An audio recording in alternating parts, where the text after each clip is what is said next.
نحمده ونصلي على رسوله الكريم اما بعد سورة البقرہ پارہ نمبر 1 آیت نمبر 113 رکو نمبر 14 خلاصہ د رکو پس تاغین اللفظی ترجمه بدی رکو کې د درې ډلو بیان دی د يهوديانو د نصارو د مشرکین دا درې ولا ډلې په شرک کې مبتلا دي مشرکین دا وایي ملائکه د لونه د الله دي عیسایان وایي عیسی علیه الصلاۃ والسلام زوی د الله دی يهود وایي عزیر علیه الصلاۃ والسلام زوی د الله دی د دې درې وړو ډلو په دې رکو کې رد دغه شانته درې وړو مشن دا دی چې خلق منکې د رب العالمین د عبادت نه او د مساجدو د غیر آباد کولو کوشش لکه يهود په بیت المقدس باندې حمله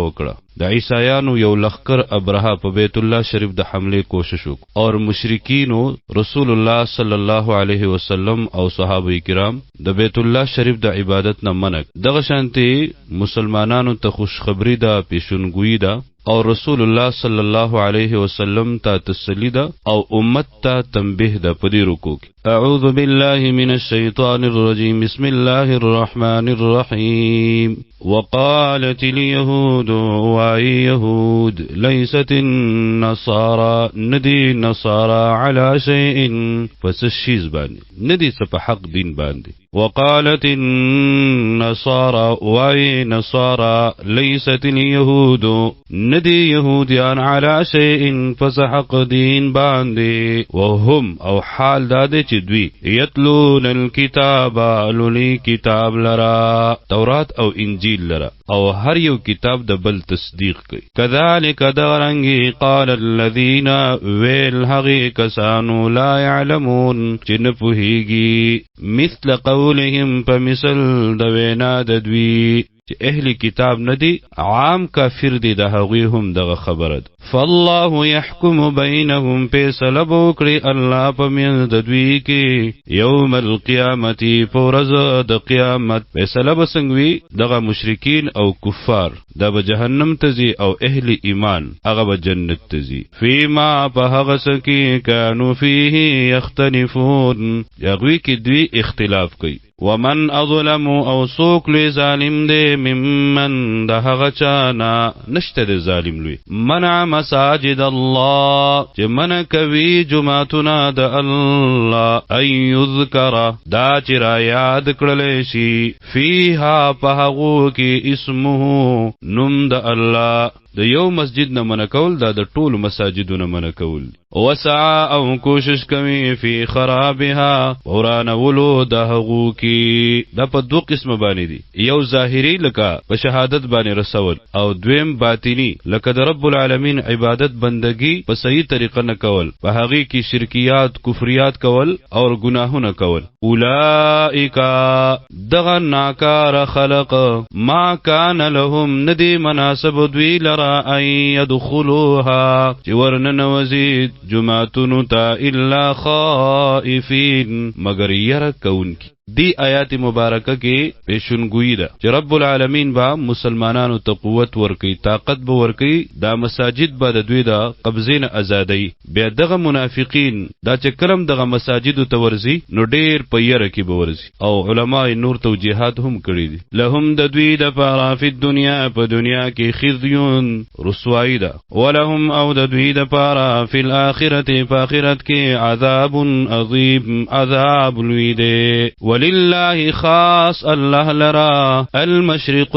مشرق دے طرف د نور درا ختلو والمغرب او مغرب دے طرف د نور دا غروب کېدلو فاینما تولوا پس کوم طرف تا چې مخ کړی تاسو فثم وجه الله هل تا مخ د الله دے ان الله واسع علیم یقینا الله تعالی واسع ور اختیار واستن کے علیم او پوہ دے وقالوا او وعیدوی اتخذ اللہ ولدا نیولے دے اللہ بچی لرا سبحانه پاک دے اللہ دا اولاد پدی کی رد دے پا یہود او نصارا او مشرکینو باندی سبحانه پاک دے اللہ دا شریکنا اللہ دا شریک مجوڑوی سبحانه پاک دے اللہ دا ہر عیب او دا ہر نقصان بل له بلکې هغه الله لردي ما هغه څه فی السماوات چې بسمانونو کې دي والارض او پزمکه کې دي کل طول له دغه الله لرا قانتون عاجزی کون کی تابیدار بدیع السماوات بے نقش پیدا کون کے د اسمانونو دے والارض او د زمکه دے الله د زمکه او د اسمانونو خالق او اختیاروم دا غسره دے و اذا قضا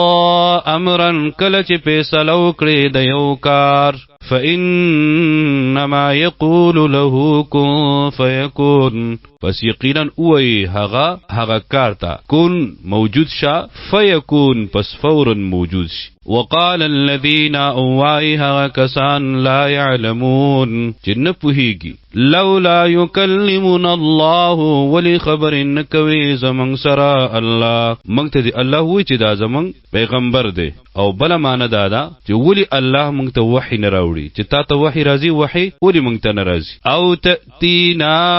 آیا او یا ولی ناراضی مونږ ته معجزه چې د کومې مونږ مطالبه کو کذالک دغرنګ قال الذين ويلبا هغه کسانو من قبلهم چې مخکیو د دوینا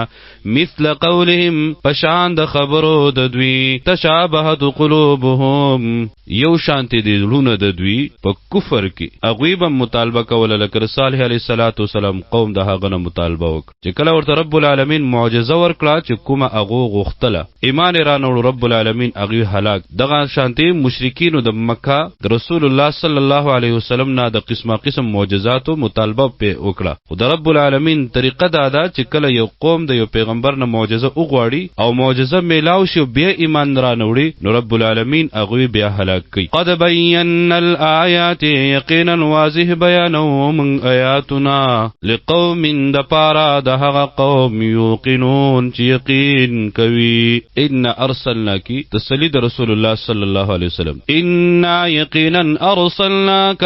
لګلې من تعالی را بالحق په حق دین سرا بشیرا ذیر ورکون چاته لمن امن څوک چې ایمان راوړي ونذیرا او ير ورکون کې هغه چاته چې څوک ایمان نه راوړي او د پیغمبر ډیوټي هغه د الله پیغام د الله مخلوق ته رسول دی هدایت اختیار د الله سره دی ولا تسالوا او تپوس با نشی کې دستانا عن اصحاب الجحیم وباراد خوندانو د جهنم ځکه هدایت اختیار د الله سره تا خپل پیغام رسولې دی ولا ترضى عنك اليهود هچری راضی بنشي استاسنا يهود ولن نصارى او نصارى د کی خطاب د رسول الله صلی الله علیه وسلم ته مراد ته امت د پدې کې امت تنبیه ده زجر ده چې د يهود او د نصارو د راضی کولو کوشش مکوئ بلکې دغه په ځبانه د الله د راضی کولو کوشش وکړي دوی تر هغه پورې استاسو نه خوشاليږي حتی تر دې پورې تتبع ملتهم چې تابع شي تاسو د دین د دوی یعنی چې تاسو ایمان نه لاسونه وینځي قول ورته وای پیغمبر صلی الله علیه وسلم ان هدى الله یقینا هدایت د الله والهدى هم دا هدایت ده والهدى مراد اسلام ده ان الدين عند الله الاسلام الله په نسبت باندې مقبول دین خو دین هغه صرف او صرف اسلام ده ولئن اتبعت او کچری تابع شوت اهواهم د خواهشاتو د دوی او د دوی تابعداري د خواهشاتو تابعداري ده ځکه هغه حق دین نه ده بعد الذي پس د حقنا جاءك چراغله ده تا من العلم د علم د قران مالک نبوي تعالی من الله د طرف د الله نه من ولي سوق دوست ولا نصير او نسوک امداد کون الذين هغا کسان آتیناهم الكتاب چې ورکړې دې موږ غوي ته کتاب یتلونه للی دغه کتاب لرا حق تلاوته په حق لستلو دغه سرا مفسرین مختلف اقوال تفسیر کې ذکر کړي یو په هغه کې دا چې کله د جنت ذکر راشي د الله نه جنت غواړي کله د جهنم ذکر راشي د جهنم نه پناه غواړي حلال حلال غړي حرام حرام غړي په محکمات او متشابهات باندې ایمان لري اولئک دغه خپل صفاتونو علی خلق یؤمنون به ایمان راوړي په دې باندې و من یکفر او چا چې کفر وکړو به په دې قران سره فاولئک دغه کسان هم الخاسرون هم دوی دی نقصان مندون کې په دنیا او آخرت کې.